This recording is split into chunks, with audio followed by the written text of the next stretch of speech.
December 19th, 1944. If you had the misfortune of looking at the military situation map of the Western Front on that day, you would have seen something that looked like nothing less than a catastrophic failure. Oh, absolutely. This is the absolute peak of the Battle of the Bulge, Yeah. and the entire Allied line. It just appears to be buckling, maybe even collapsing entirely. It must have been a moment of just deep crisis for the Allies, both militarily and psychologically. For sure. You've got German panzers executing what was probably the greatest armored offensive seen in the West since, the breakthrough in 1940? And maybe the largest armored concentration since Kursk a year earlier. Exactly. And entire American battalions they were just vanishing, just gone. Overwhelmed, surrounded, wiped off the map. And the speed of it, that's what seems so terrifying, the speed of the breakthrough. It was. Supply dumps were getting captured, command posts overrun, the roads were just choked with retreating soldiers, disorganized units. It really felt like the German advance was unstoppable. Fueled by, perfect tactical surprise. Perfect surprise and just miserable weather. That weather grounded all the Allied air support, which was, the one great advantage the Americans had. Right, so speed was absolutely everything for the Germans. This was Operation Watch on the Rhine, Hitler's last big, desperate gamble. And every single metric of that offensive, from the logistics to the morale, it all hinged on reaching those critical objectives and reaching them fast. They had to get to the Meuse River bridges. It depended on it. The entire gamble depended on this breakthrough being lightning fast and completely decisive. And yet history, as it so often does, it throws us this paradox. The entire terrifying strategic thrust of this massive offensive, we're talking over 200,000 elite German soldiers, 600 tanks, was about to be, decisively checked. And not by a fortified city, not by a fresh division of reinforcements rushing to the front. No, by a single solitary object, an American Sherman tank named the Colorado Kid. And what makes this story so compelling, what makes this action not just historic, but, just a genuine nail-biter, is that the Colorado Kid wasn't even fighting on equal terms. Not even close, right? Not at all. When the German advance slammed into it, that Sherman was already crippled, it was immobilized, its track had been blown off, so it was stuck. And that's not all. No. Its main gun was damaged, potentially compromised, and critically, its radio was completely dead, so it was deaf, dumb, and couldn't move. And yet it was somehow tasked with holding the line. Yeah. Okay, so let's unpack this incredible story. Our mission today is to do a deep dive into the truly impossible decision that was faced by the 4 men inside that broken war machine. A decision that went against everything they'd been trained to do. Absolutely. They faced superior numbers, superior technology, and military doctrine that was basically screaming at them to get out and run. But they held this one, single tactical crossroads. A crossroads that, if they lost it, might have meant the success of the entire German offensive in that sector. And their refusal to retreat, against all military logic, resulted in this grueling, almost 6-hour stand that delayed an entire German Panzer Division. And in doing so, it fundamentally altered the tactical reality of the Battle of the Bulge. And our source material for this is, it's incredibly rich. It offers a truly cinematic view of this often overlooked action. We're pulling key excerpts from Ardenler, Techbiertanken der Nishi. Which really lets us get past the big arrows on the map. Exactly. It lets us move beyond that high-level strategy and focus on the intense minute-by-minute survival story of a crew whose sheer courage just completely overrode every logical military calculation. So to really appreciate the courage of these 4 men, I think we have to start by zooming out. We need to understand the terrifying scope of the threat they were about to face. Let's go back to Operation Watch on the Rhine, that grand gamble itself. What was the absolute high watermark of this attack? Okay, so the operation, it launched 3 days earlier on December 16th. And it was Hitler's last desperate attempt to reverse the tide of the war in the West. Right. He threw virtually everything he had left. All his reserves. All of them, elite troops, fuel, armor, everything. And he threw it at the weakest point in the Allied line. This lightly defended 80-mile stretch of the Ardennes forest. And the initial force was just staggering. It was. Over 200,000 soldiers and 600 tanks and assault guns. And this wasn't just a push for, a few miles of territory. The strategy was audacious. Almost delusional, really. It was, but it was also highly dangerous if it actually succeeded. The plan was to smash through those thinly held American lines, capture the Allied fuel depots around Spa, which were absolutely critical for the Allies to keep advancing. and then race to the deep water port of Antwerp. Antwerp, the lifeblood of the whole Allied war effort. It was the only major port that could handle the massive tonnage required to supply all the armies that were advancing into Germany. So if the Germans captured Antwerp, cut those supply lines, they would effectively split the British and American armies in half. And the hope, I guess, was that this strategic disaster would force the Western Allies to the negotiating table. That was the dream, a separate peace, allowing Germany to focus its entire military might on the Soviet invasion coming from the east. And for 3 days, that crazy plan actually worked. It did. The surprise was total. American forces were just not prepared for the speed and the violence of those armored columns. The Germans penetrated deep, like 30 miles into Allied territory. Communication was just chaos. Complete chaos. Divisions were surrounded, and the critical factor, as you mentioned, was the weather. Dense fog, heavy clouds. It completely neutralized the huge numerical superiority of the Allied air forces. So they were basically fighting blind. Totally blind, on the ground against an enemy that seemed to have just materialized out of the freezing mist. And the unit leading the charge that we're focused on today, the absolute vanguard of this whole operation. Yeah. That was the 2nd Panzer Division. Right, and this was not a green unit. This was one of the Wehrmacht's most seasoned armored formations. Right. You know, veterans of the invasion of France, the brutal fighting on the Eastern Front, North Africa. So they were ruthless, effective, and I'm supremely confident in their equipment and their training. And their orders were incredibly tight. To meet that overall strategic objective, they had to reach the Meuse River bridges, right?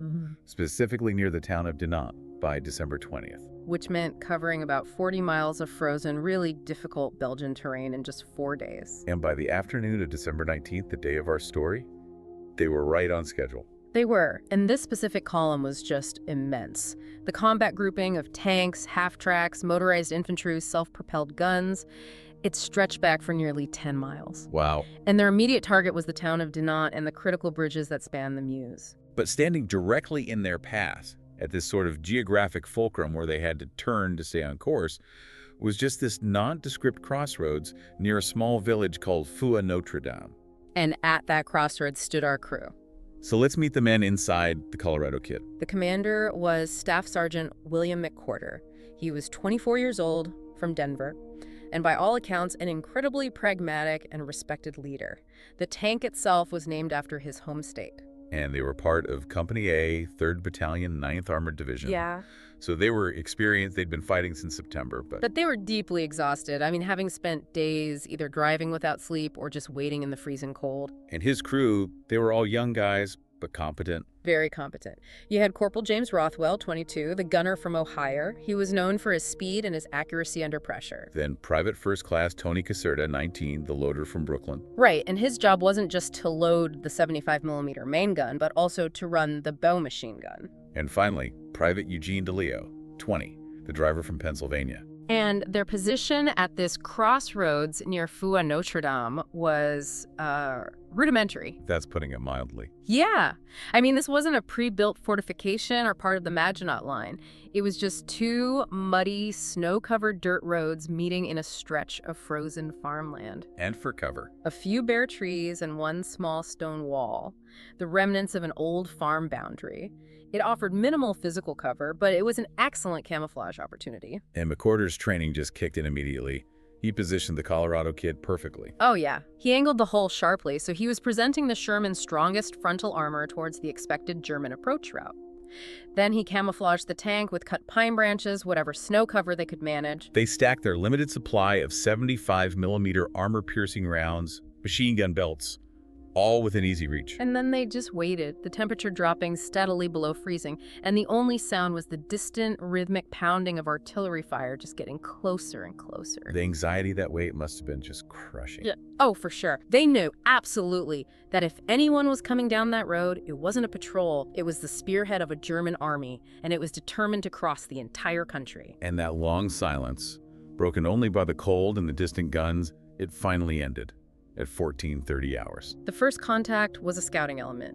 German motorcycles with sidecars, moving fast but cautiously along the eastern road. They stopped about 400 yards away. And McWhorter held his fire. He had to. He knew a 400-yard shot, especially against a small, fast-moving target, it just risked giving away their location for very little gain. So the scouts, they retreated after a few minutes of nervous observation. And that 15 minutes of waiting must have felt like an eternity. Because when the Germans came back, it was with overwhelming force. The lead elements of the 2nd Panzer Division, the main advance, appeared. We're talking Panzer the 5th first, then the heavier, deadlier Panthers, followed by waves of half-tracks. McWhorter noted that the columns stretched back beyond what he could even see through his periscope. Yeah, he counted 16 tanks before he realized counting was a useless exercise. This was the whole spearhead. And they approached cautiously. The Germans must have been expecting some kind of resistance. They were, maybe a company of American infantry, maybe a minefield. What they saw, however, was just this very small, carefully camouflaged anomaly. One Sherman tank. So at about 800 yards, the German light tank, a Panzer IV, it spots the Colorado Kid. Right. The driver of the Panzer stops, the gunner traverses the turret quickly, and they fire the first shot. And it misses. It misses. Screams past the Sherman, kicks up snow about 20 feet away. The concussion was instantaneous, rattled the whole crew. But Rothwell, the gunner, he was already locked onto the target. And McWhorter didn't hesitate. He gives the command, fire. Now, the 75mm armor-piercing round from the Sherman was a decent gun, but it had its limitations, especially against the heavily sloped armor of the later German tanks. But against a Panzer IV's front plate at 800 yards, it was enough. The shell penetrated, smoke poured out almost instantly, and the crew bailed out, running for their lives into the trees. Kill number 1. And right there, that's the immediate, crucial tactical payout. One shot, one kill, and the entire German column just halts. Which is textbook doctrine for any armored unit. Absolutely. Lead vehicle is destroyed. It signals a potential minefield, a dug-in anti-tank position, an ambush. You can't risk driving past the wreckage, especially on a narrow road. So McWhorter, with just a single effective shot, had just bought his first vital quarter hour. The Germans had to stop. They had to assess the threat and figure out how to bypass this burning wreck that was now blocking their route. The attempt to bypass the wreck came pretty quickly, though. It did, but it failed immediately. A 2nd Panzer IV tried to maneuver off the road, aiming to flank the Colorado Kid through the open field. But the terrain, concealed by this deceptive layer of snow, it betrayed the driver. It found a drainage ditch. A drainage ditch. Frozen, but deep enough.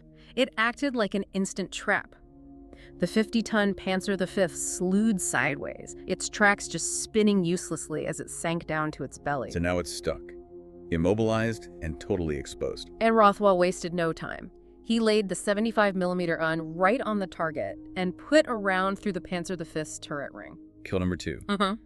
The crew inside that tank, instantly eliminated. So now the stakes are dramatically raised. The Germans know they're facing a highly competent crew, a crew that's utilizing excellent positioning and exploiting terrain defects perfectly.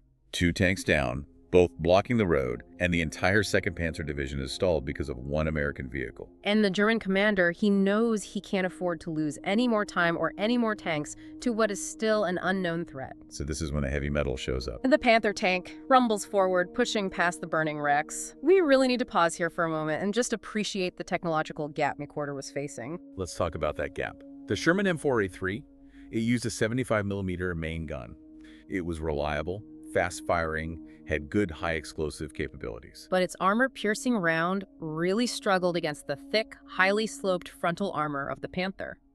The Panther, however, was armed with a high-velocity 75mm KWK 42 L70, a vastly superior weapon. So that Panther gun could penetrate the Sherman's frontal armor at pretty much any combat range. Exactly. For the Sherman to reliably kill a Panther, it needed to hit the thinner side armor, or maybe that vulnerable spot between the turret and the hull, and it usually had to be within 400 yards or less. So McWhorter knew he couldn't survive just trading shots head-on. He needed luck, a perfect angle, or a mistake from the German crew. And the German commander, seeing only one American tank, he gave him that mistake. Confidence. Instead of waiting for the Panzer Grenadiers to dismount and suppress the position, the Panther just advanced directly down the road, relying on its superior armor to soak up whatever the Sherman could throw at it. So McWhorter held his nerve. He waited, refusing to fire at long range, where his shell would just bounce off. He waited until the Panther reached 300 yards. Which is suicidally close, but it gave Rothwell the best possible chance for a penetration shot. The Panther fired first. A blinding muzzle flash, and the high-velocity round screamed toward the Colorado Kid. It struck the Sherman's thick, angled frontal armor not quite head-on, and it caused the shell to deflect up and over the turret. But the impact, even without penetration, was devastating. McWhorter described it as a sound like a massive bell being struck with a sledgehammer, just ringing horrifically inside that confined metal box. For several seconds, the world was just a deafening metallic screech. And the physical toll was heavy. McWhorter couldn't hear. DeLeo, the driver, was shouting, but nobody could make out the words over the ringing in their ears. And critically, that near miss had shattered their link to the outside world. The radio antenna, already vulnerable, was likely shot away or severed by shrapnel. They were completely cut off. But then came the miracle shot. The German commander made his second fatal mistake. Thinking his armor had held, he began to turn the Panther slightly, trying to position his tank for a clear, final shot at the now recovering Sherman. And in doing so, he briefly exposed the thinner side armor, the Achilles heel of the Panther. It was a fraction of a second, but Rothwell, operating almost purely on instinct and muscle memory, fired. The round punched clean through the side plate and struck the ammunition storage. The detonation was instant and cataclysmic. The massive Panther just exploded. The force of the detonation was so violent that the tank's own turret was blown 15 feet into the air before it crashed back down into the snow. Kill number 3. And the psychological impact of seeing a Panther, the pride of the German armored force, literally torn apart like that must have been immense. For both sides, for the American crew, and maybe more importantly, for the surviving Germans watching. Absolutely. The German advance was now totally and completely stalled. 3 burning tanks, 2 Panzer force, and a mighty Panther were blocking the narrow road, creating an insurmountable obstacle. The German battalion commanders gathered 400 yards back, out of range, trying desperately to process what was happening. Yeah, their radio intercepts were suggesting an entire company of American armor was in the area, but their forward observers could only see one smoking, immobilized Sherman. It just defied all military logic that one broken tank could have created such a catastrophic roadblock. So as the Germans were huddling, debating this impossible scenario, McWhorter used the break to do a damage assessment. 3 kills, yes, but the Colorado Kid was bleeding out.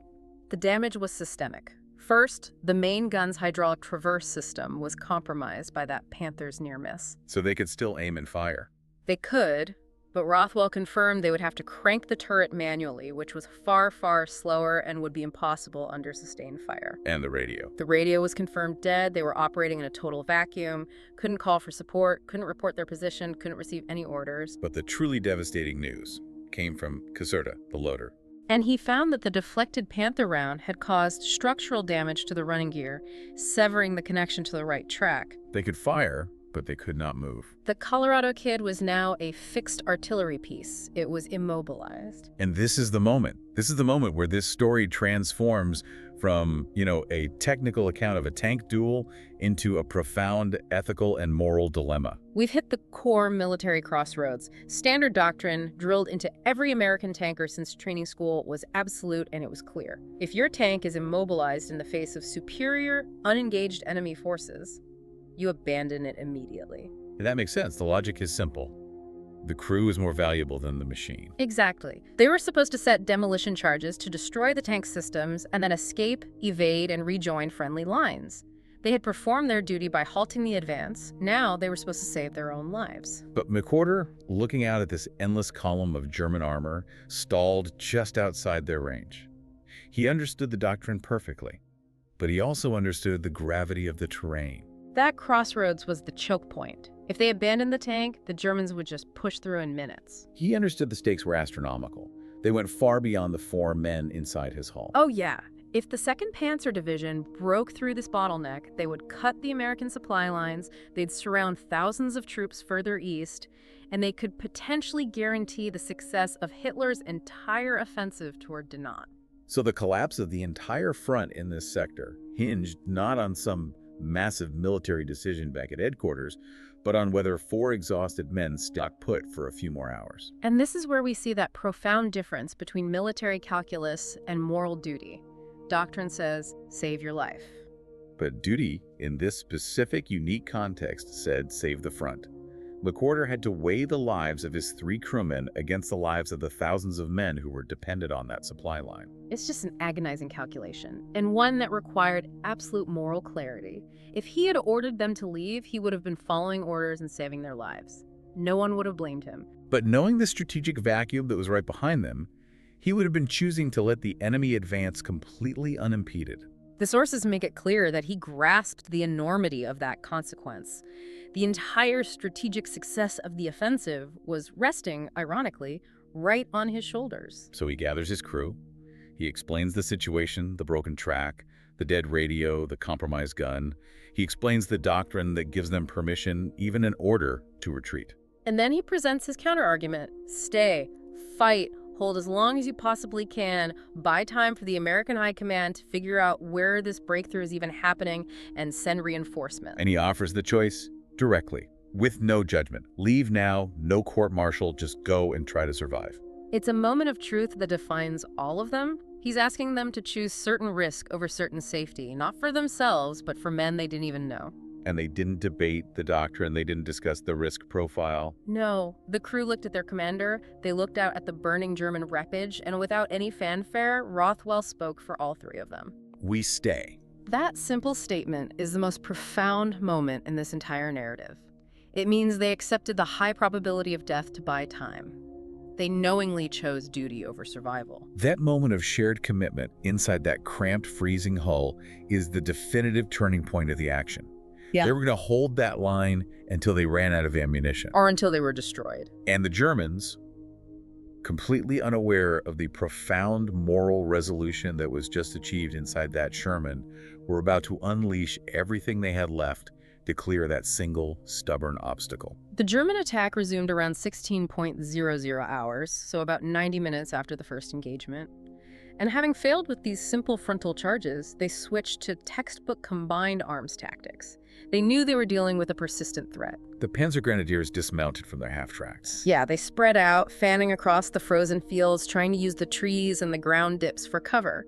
Their goal was twofold: suppress the Sherman with continuous small arms fire to keep the crew focused inward, and locate any viable firing ports or weaknesses that the tanks could exploit. So this tactical shift meant the fight became intensely personal and terrifyingly close range.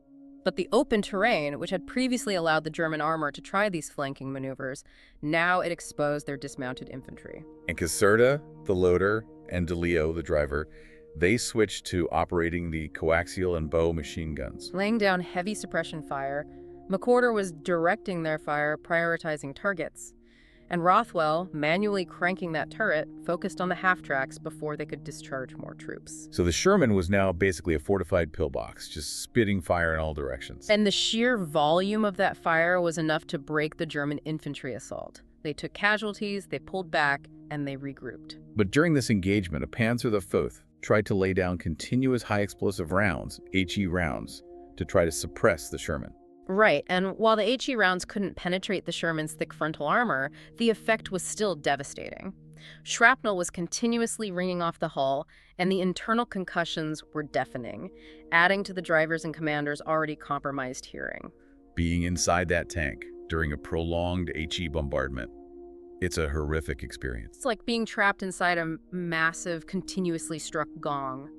The concussions alone can incapacitate a crew, even if the armor holds. But through sheer grit and that slow, agonizing process of manual traverse, Rothwell managed to sight the Panzer IV between salvos. And land another armor-piercing round right through its turret. Kill number 4. So the German commander was now facing military humiliation of the highest order.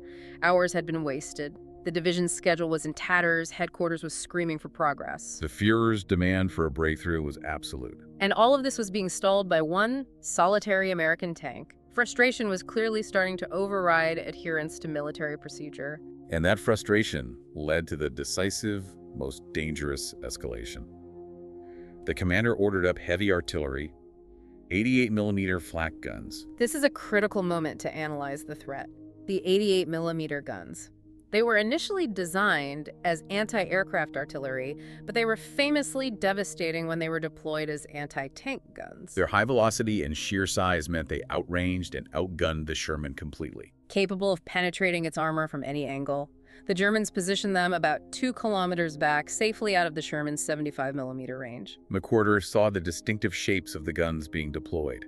He must have known the fight was effectively over. He did. They weren't going to die in a duel. They were going to be systematically pulverized by a weapon they couldn't even see, much less shoot back at. The German commander's calculation was brutal but efficient. If one tank holds up the division, you just eliminate the tank with artillery. And the first salvo bracketed the position, nearly blew the commander's cupola off, and destroyed half of that small stone wall they had been relying on for cover. The third shell was a direct hit. It struck the thin top armor of the turret, a really vulnerable spot, and it punched clean through. It smashed directly into the main gun breech, the vital mechanism that loads and fires the shell. And then? Nothing. It failed to detonate. It was a dud. And the source material here is just chilling because it connects this miracle directly to the industrial war effort. That dud shell, one of every few hundred German shells that failed due to quality control issues or significantly outright sabotaged by the prisoners in the slave labor camps producing the ammunition. It saved 4 American lives in that instant. If that shell had detonated, the crew would have been instantly vaporized. So the crew knew they had been saved by a thread. But even a dud shell causes critical damage. Rothwell reported to McWhorter that the main gun was finished. The breech mechanism was fundamentally compromised. They could potentially load and fire one more armor-piercing round, but the risk of catastrophic breech failure, which would turn the gun into a grenade throwing shrapnel inside the turret, was almost certain. So now, the Colorado Kid was reduced to an immobilized pillbox, armed only with machine guns, personal weapons, and one potential suicidal final shot. And the Germans, completely unaware the gun was finished, were preparing their next artillery strike to finish the job. And then, the second miracle. The weather intervened. The light snow that had been falling intensified suddenly, and it became a complete whiteout. Within minutes, visibility dropped to less than 200 yards. So the German artillery observers lost all sight of their target. And the 88s ceased fire immediately. The Panzer column halted yet again. No German commander, no matter how desperate for a breakthrough, was willing to advance blind into a position that had already accounted for 4 of their vehicles. So this weather system granted McWhorter and his men a reprieve, a temporary suspension of execution. And McWhorter immediately utilized the break. The crew, shaking off the adrenaline and the cold, they redistributed their remaining machine gun ammunition. They prepared their few personal weapons. They ate cold K rations and sipped on water that was already starting to freeze in their canteens. And the sources described this quiet, chilling conversation during this lull. Yeah, they weren't talking strategy or escape plans anymore. They were talking about home, about survival, about what they would do if they ever got out of this metal coffin. They had reached a point of grim acceptance. They had held the line, but they knew, logically, they would not survive the next inevitable German assault. That weather reprise lasted only about an hour and a half.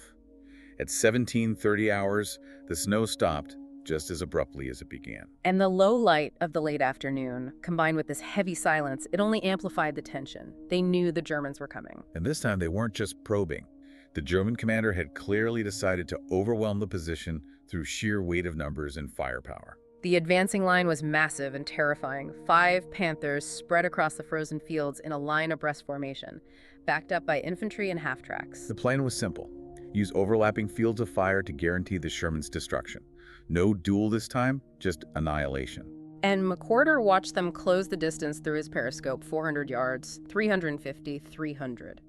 He told his crew to hold fire, preparing for the inevitable order to abandon the tank before they were incinerated inside. But Rothwell, the gunner, remained locked onto the center Panther, his finger just resting lightly on the trigger, knowing that this might be the last thing he ever did. They closed to 250 yards. McWhorter's hand was hovering over the escape command lever. It was now or never. And then the world exploded, but not where they expected. American artillery struck the German line, not a few rounds, but heavy caliber, multiple batteries firing for effect, delivering a sudden, massive, and perfectly targeted barrage. The sources describe the shelling of the advancing Panthers with incredibly visceral language, shells walking across the advancing Panthers like the fist of God reaching down from heaven. Chaos erupted instantaneously. One Panther took a direct, catastrophic hit. Its turret was blown completely off. Another lost a track and slewed sideways, immobilized. The infantry scattered, diving into the snow and the freezing mud.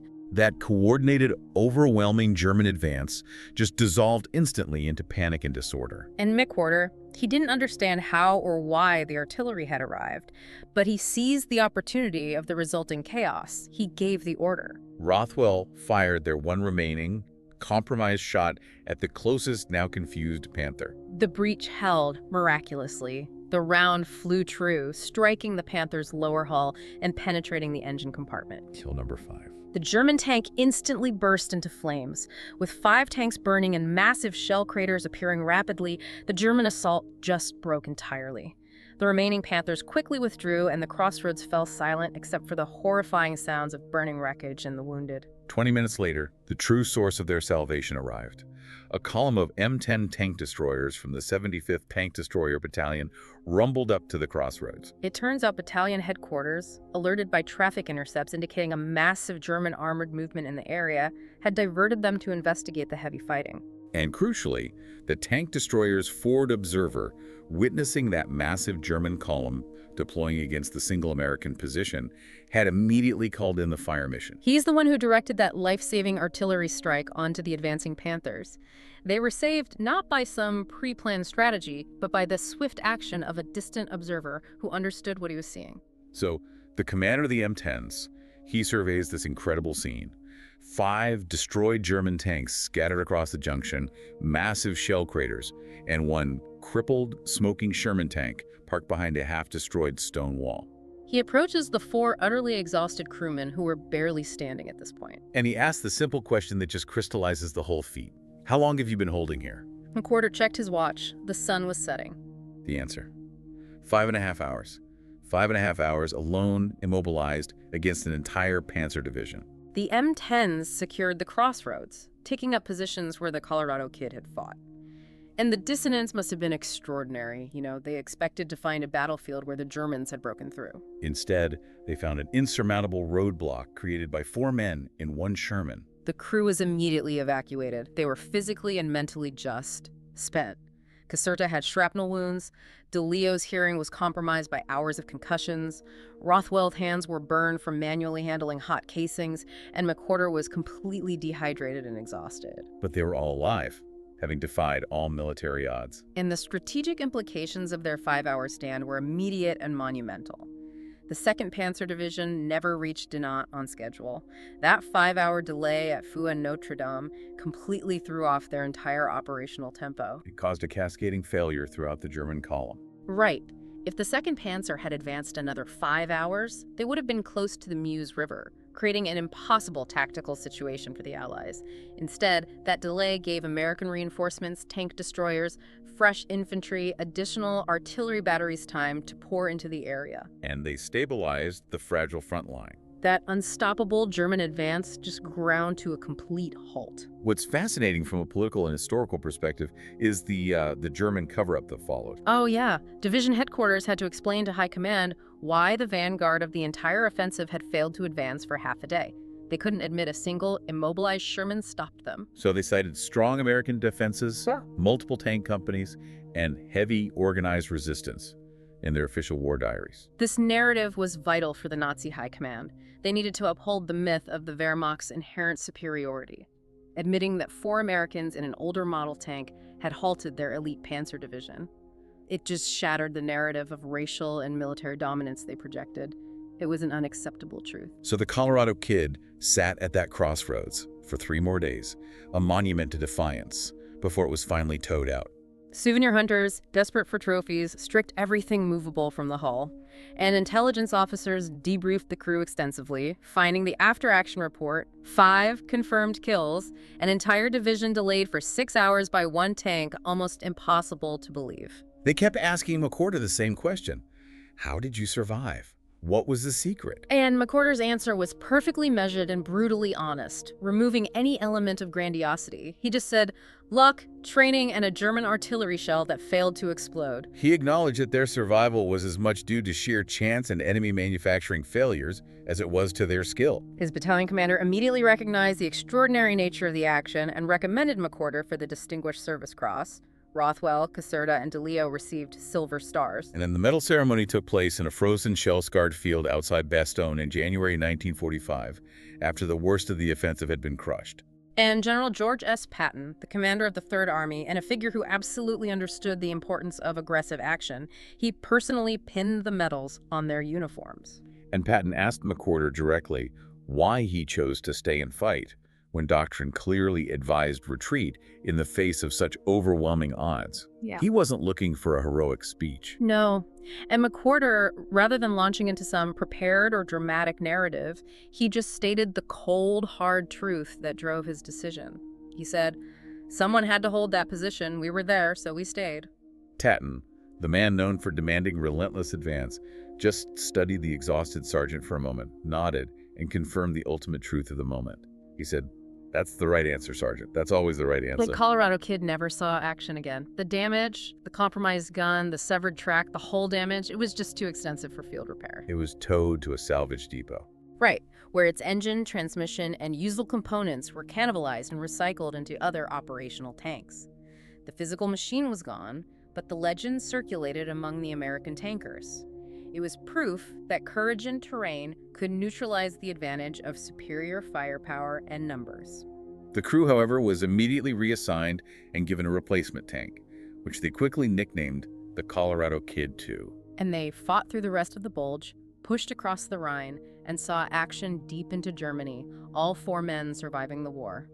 They credited that horrific day at the crossroads as the definitive proof that they could survive anything. They had stared down certain death and won, and that belief just carried them through the rest of the conflict. After the war, they returned to civilian life, and they largely faded back into anonymity. McWhorter returned to Denver, took a job in construction. He was profoundly uncomfortable with the label hero. He rarely, if ever, spoke about the crossroads action. No. His wife knew he had medals, but he never described the internal terror of those 5 hours. If his children asked, he would simply say he did his job like any other soldier.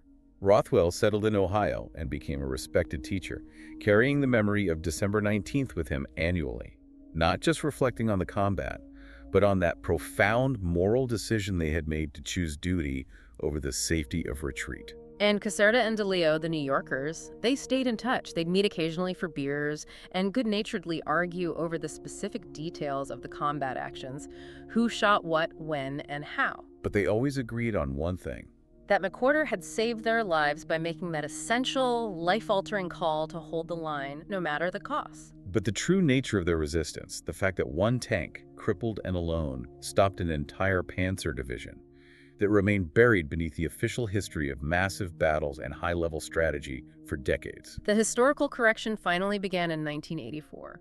A military historian deeply immersed in researching the Bulge stumbled upon discrepancies in captured German documents. He found the 2nd Panzer Division's war diary describing strong American resistance near Foy-Notre-Dame, citing multiple tank companies and extensive anti-tank defenses, which bore absolutely no resemblance to the official American records of the area, which indicated a very light American presence.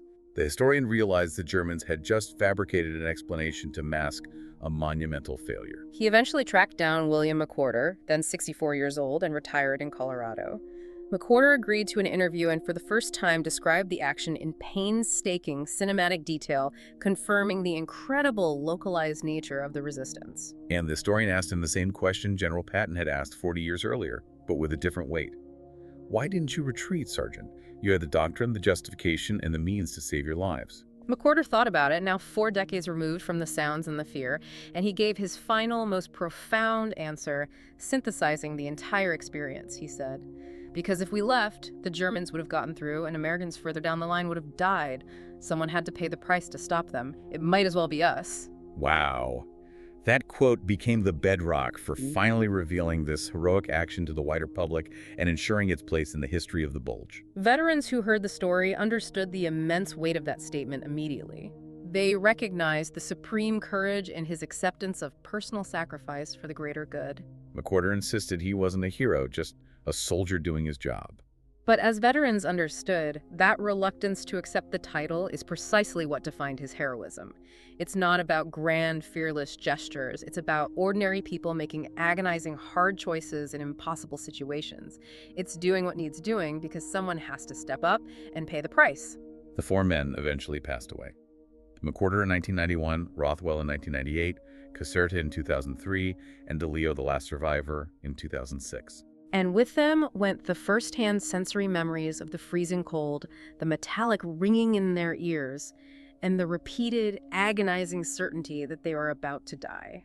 Yet the story of the Colorado Kid remains vibrant. 4 men, 5 hours, 5 German tanks destroyed, an entire Panzer Division fundamentally delayed. And this wasn't a result of brilliant strategic maneuvering by high command. It was a localized, desperate act of will that fundamentally changed the trajectory of a critical battle, even if it didn't fit the grand narrative of war. The crossroads near Foy-Notre-Dame today is just tranquil farmland. The stone wall was long since rebuilt. Nothing outwardly marks the spot where the Colorado Kid fought its last battle. But the memory stands as a testament to the true meaning of courage. It's not about being invulnerable or fearless. It's about knowing you might die, being terrified, and fighting anyway.